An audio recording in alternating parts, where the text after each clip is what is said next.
নমস্কার বন্ধুরা, কেমন আছো তোমরা সবাই? আশা করছি খুব ভালোই আছো। আমি প্রিয়াঙ্কা চলে এসেছি আরও একটি ব্লগ ভিডিও নিয়ে। আজকে 12ই ফেব্রুয়ারি সোমবার, সকাল 9টা মতো বাজে। এখন আমরা চলে এসেছি, গঙ্গা পার হব। এখন যাব এয়ারপোর্ট, দমদম এয়ারপোর্ট, কাকা শ্বশুরকে আনতে। তো সবাই মিলে বেরিয়ে পড়েছি, আমি, হাজব্যান্ড, মেয়ে সবাই মিলেই। সকালবেলা উঠেছি, অনেকটা সকালে 6টা মতো বাজে, তখন উঠে পড়েছি। তারপর একটু খাওয়া দাওয়া করে বেরিয়ে পড়েছি।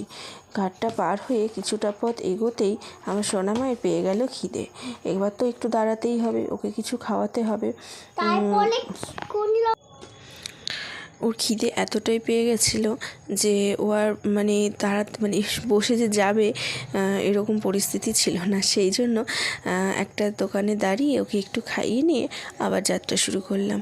আসলে কাকা শ্বশুর আসছে অনেকগুলো বছর পরে। আমার মেয়ের যখন বয়স 1.5 বছর তখন একবার এসেছিলেন, তারপরে আর আসেননি। আর আমার মেয়ের এখন বয়স 5 পূর্ণ হয়ে গেছে। আসলে 14ই ফেব্রুয়ারি মানে আগামী পরশু দিন সরস্বতী পুজো, সেই উপলক্ষেই আসা।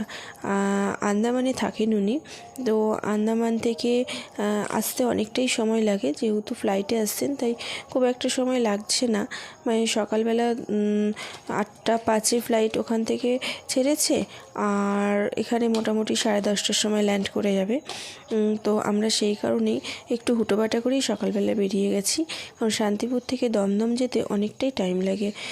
যদিও আমরা ঘাট পার হয়ে যাচ্ছি, কারণ ওই মেন রুট দিয়ে মানে রানাঘাটের উপর দিয়ে যেতে গেলে ওখানে খুব জ্যাম ছিল।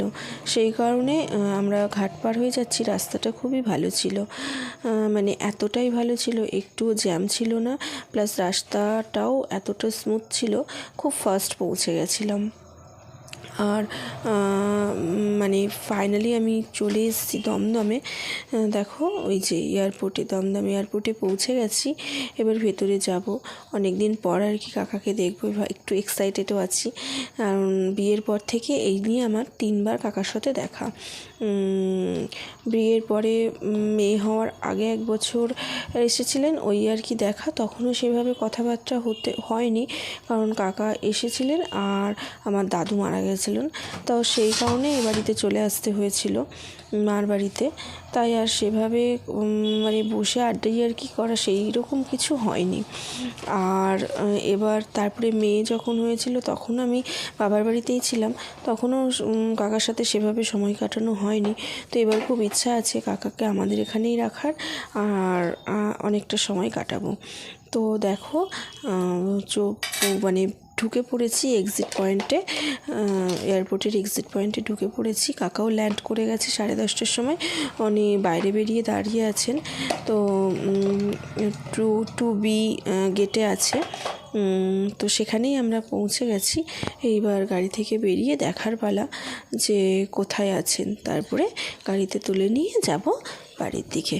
চলো দেখি কোথায় আবার দাঁড়িয়ে আছে, দেখতে হয়তো কিছুটা সময় কেটে যাবে। তো আমার পতিদেব বেরিয়ে গেছেন, ও বেরিয়ে গিয়ে দেখবে। হাই, ওই দেখো চলে এসছে কাকা আর ও আমাদের ওর পাপা, দুজনা মিলে চলে এসছে গাড়িতে তুলে নিয়ে। আমরা আর কি দাঁড়াইনি, কারণ পার্কিং করেছিলাম না গাড়ি, যেহেতু কাকা বেরিয়ে পড়েছিল এক্সিট পয়েন্টে, সেই জন্য আর গাড়ি পার্কিং করিনি, সোজা চলে এসেছি। দেখো পৌঁছে গেছি ঘাটে, এবার ঘাট পার হয়ে যাব বাড়ির দিকে। কিন্তু এখানে দেখলাম একটা বাচ্চা ছেলে এত ভক্তি ভরে সরস্বতী ঠাকুরটাকে জলে দিচ্ছে, তো তাই দেখে ভাবলাম একটুখানি ক্যামেরা বন্দি করে নিই, তোমাদের সাথে শেয়ার করি। তো আজকের মতো ভিডিওটা তাহলে এখানেই শেষ করছি। দেখা হবে নতুন কোনো দিন নতুন কোনো ব্লগে।